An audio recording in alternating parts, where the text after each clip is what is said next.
Hello प्यारे बच्चों, आज हम क्लास 10th के मैथ्स का अनसॉल्व पेपर लेके आए हैं जो कि बोर्ड एग्जाम 2025 का ये पूछा गया प्रश्न है। 70 नंबर में जो 20 नंबर के ऑब्जेक्टिव प्रश्न होते हैं उन सभी को कराने चल रहा है। ठीक है, इसका पहला प्रश्न क्या है?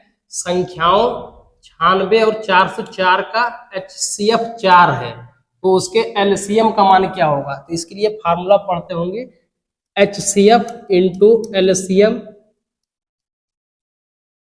HCF into LCM equal to क्या होती है? पहली संख्या इंटू दूसरी संख्या। इस फार्मूले पे 100% बोर्ड एग्जाम में हर साल एक नंबर के क्वेश्चन पूछे जाते हैं, तो इस फार्मूले को याद कर लो अच्छे से। HCF into LCM equal to क्या होती है? पहली संख्या गुणे दूसरी संख्या। तो इसमें दिया है पहली संख्या 96 है और दूसरी संख्या 404 है, इसका HCF 4 है, तो यहाँ पे HCF का मान दे दिया है 4। HCF का मान 404 और LCM का मान पूछ रहा है, ज्ञात करना है। पहली संख्या इसमें 96 है और दूसरी संख्या कितना दिया है? 404, यहाँ पे लिख देंगे 404। तो LCM इक्वल टू क्या हो जाएगा? 96 इंटू 404 अपान में 4, इसको 4 से डिवाइड कर देते हैं। 4 से डिवाइड करेंगे, 4 एकम 4, 0, 4 एकम 4। अब 96 का मल्टीप्लाई जब हम 101 में कर देंगे तो ये हो जाएगा 96 एकम 96 का 6 लिखेंगे, 9 एलसीएम बचा है 9, फिर 0, 96 में 0, जो 9 उधार बचा था उसको 9 लिख देंगे, फिर 96 का मल्टीप्लाई 96। इसका मतलब इसका एलसीएम जो हो जाएगा 96। कौन सा ऑप्शन है? डी ऑप्शन इसका करेक्ट हो जाएगा। ठीक है, और ये फार्मूला 100% एग्जाम में बार बार पूछे जाते हैं, अच्छे से तैयार कर लेना है।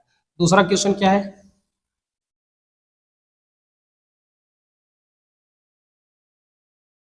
दूसरा प्रश्न है, बिंदु 2,5 की मूल बिंदु से दूरी क्या होगी?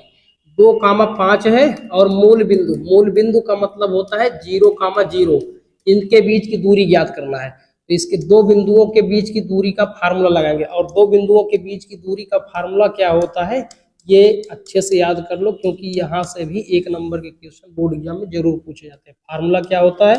x2 माइनस x1 का whole square plus y2 minus y1 का होल स्क्वायर। ये होता है दो बिंदुओं के बीच की दूरी का फार्मूला। इस फार्मूले पे एक नंबर का बोर्ड एग्जाम में क्वेश्चन 100% फिक्स है कि पूछा जाएगा। यहाँ पे x2 और x1 क्या है ये देखो, a का मान दिया है 2,5 और b है मूल बिंदु का मतलब 0,0, इसका मान है x, इसको बोल देंगे x1 y1 और इसको बोलेंगे x2 y2। तो यहाँ से ए बी इक्वल टू क्या हो जाएगा? अंडर रूट x2 का मान कितना है? 0 माइनस x1 क्या है? 2 का होल स्क्वायर प्लस y2 भी क्या है? 0 माइनस y1 क्या है? 5, इसका होल स्क्वायर।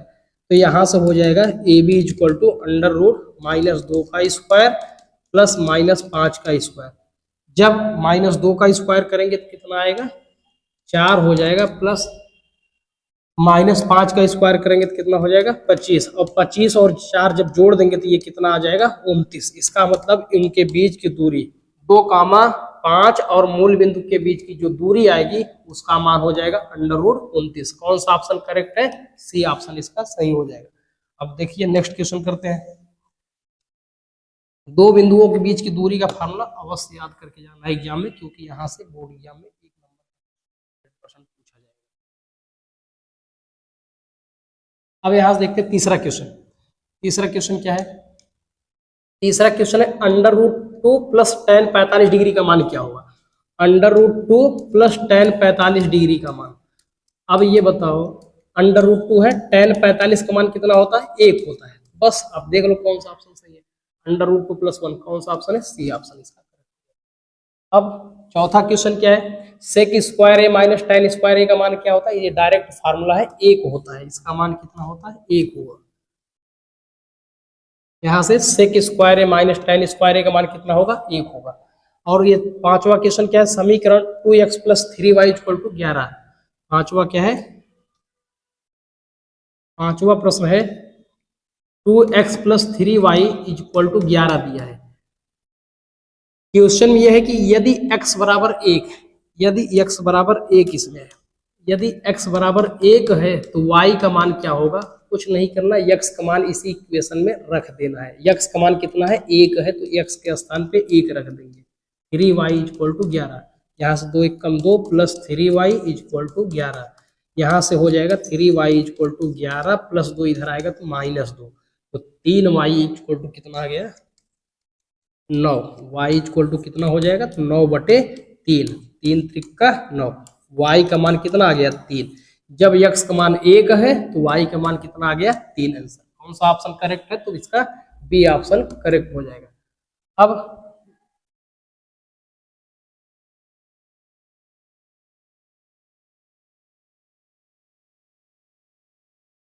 अब ये छठवां प्रश्न क्या है, एपी।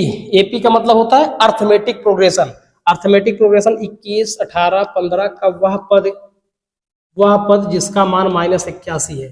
कौन सा पद इसका -81 होगा ज्ञात करना है। कौन सा पद मतलब कि n ज्ञात करना है। फार्मूला क्या होता है, समांतर श्रेणी में nवा पद का सूत्र होता है Tn equal to a plus n minus 1 into D होता है। ये फार्मूला होता है समांतर श्रेणी में nवा पद निकालने का फार्मूला।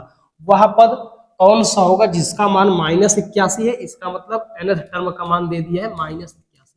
ए यहाँ पे ए क्या है फर्स्ट टर्म का मान कितना दिया है 21 प्लस n का मान ज्ञात करना है। डी का मान क्या होगा, तो श्रेणी क्या है 21 है, 18 है, 15 है, ऐसे दिया है। तो यहाँ से जब कॉमन डिफरेंस फाइंड करेंगे डी का मान, तो T2 माइनस T1 क्या हो जाएगा 18 माइनस 21 जो कि आ जाएगा -3।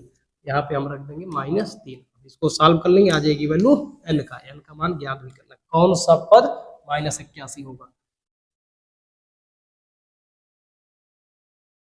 यहाँ से हो जाएगा -81। अगर ये 21 इधर आएगा -21 equal to n minus 1 into -3। यहाँ से इसको ऐड कर देंगे, ये हो जाएगा -102 n माइनस 1 इंटू 3। अब यहाँ से इसको जब -100, ये -3 है, -102 इधर इसको लाएंगे -3 इक्वल टू n माइनस 1। इसको माइनस कैंसिल कर देंगे, 3 से डिवाइड करेंगे, 3 3 9, 3 4 12, 34 इक्वल टू n माइनस 1। अगर -1 इधर आएगा तो +1 हो जाएगा बराबर n, यानी n बराबर कितना आ गया 35। इसका कौन सा ऑप्शन करेक्ट हो जाएगा, तो 35वां पद। इसका 35वां पद -81 होगा, सी ऑप्शन इसका करेक्ट होगा।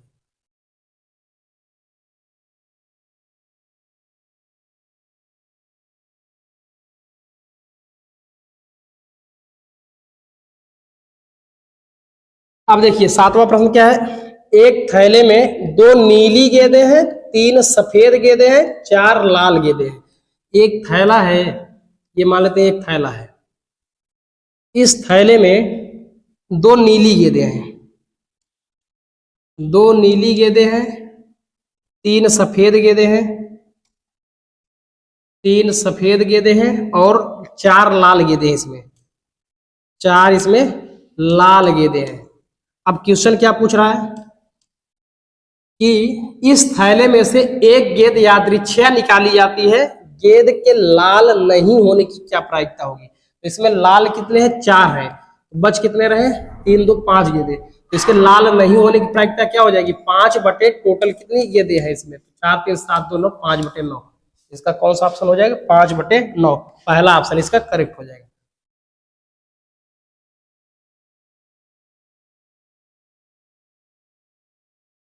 इसका पहला ऑप्शन करेक्ट हो जाएगा। ठीक है, अब दूसरा क्वेश्चन करते हैं। ये 8वां नंबर क्वेश्चन है, किसी घटना के अवश्य घटित होने की प्रायिकता क्या होगी।